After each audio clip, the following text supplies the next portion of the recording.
Video kali ni abang nak tunjukkan proses abang membuat Athiya stool chair. Athiya stool chair tu. So let's check it out.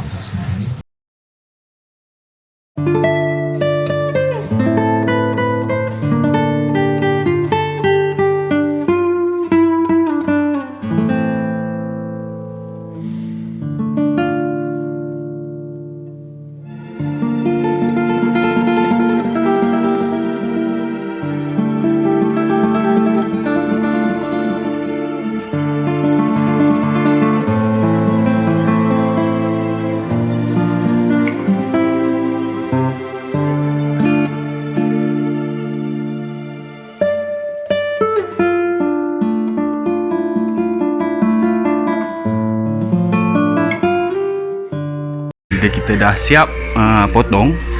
Abang dah siap potong besi ikut ukuran yang abang nak. So sekarang ni kita akan potong besi ni 45 degrees untuk kita sambungkan dengan lebih kemas. Di penjuru tu kita potong 45 degree.